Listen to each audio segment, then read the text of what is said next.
Shalom, shalom. This week's parsha is Parshat Noach, and I'd like to start with the very first pasuk, which says, "Ela toldot Noach." These are the offspring of Noach.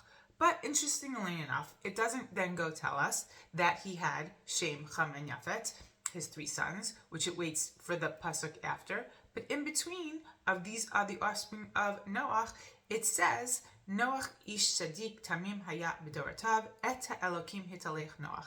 That, as my translation says, Noach was a righteous man, perfect in his generations. Noach walked with God. So it interjects that before telling us the offspring. It could have said that pasuk about Noach first, and then said, these are the offspring of Noach. And I think that it's trying to teach us a very, very important lesson. That, first of all, when it says toldot, the word toldot is defined as offspring because it has the word holid, to give birth to and obviously, so you give birth to your descendants, to your children. But it also has another meaning, because usually when it says Ela toldot, it does give us the offspring in the Torah. It will proceed with giving us an offspring, but it can also be telling us a story, a legacy, something about the person, something that this is what they give birth to, their whole mahut, the whole identity, the whole way the person is. And that's what it's trying to tell us, that the biggest legacy that Noach left behind was not Shem, Cham, and Yafet. Sometimes parents think that their whole legacy is their children, that their children speak about them, and that's what's going to continue on.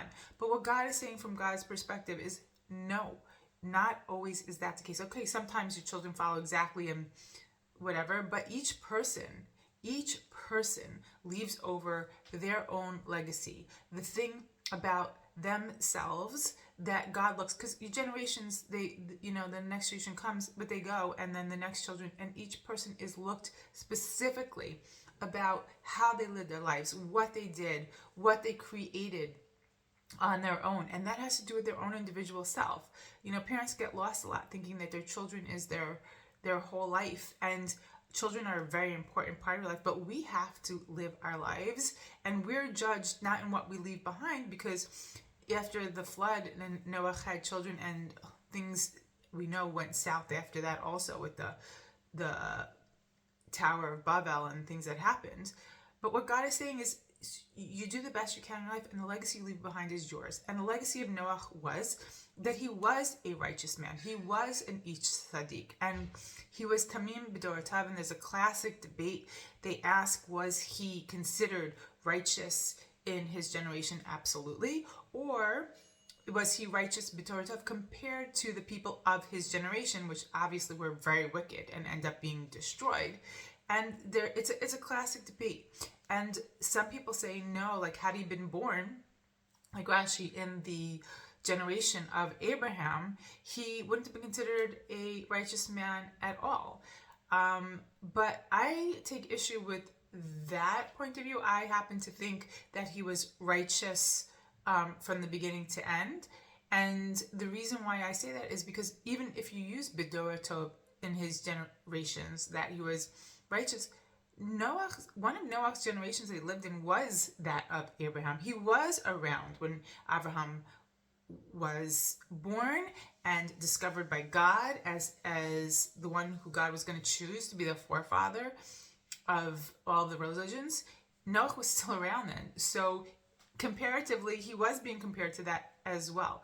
I know that people get thrown off from the story that after he came off of the Teva, he planted a vineyard and he got drunk.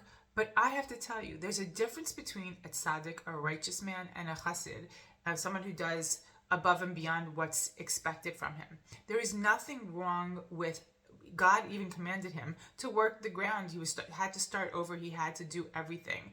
And there's nothing wrong with planting a vineyard and making wine and things, and there was nothing against God that made him not righteous. Okay, maybe sometimes the choice to get so drunk that what happened and he wasn't aware was not a good decision.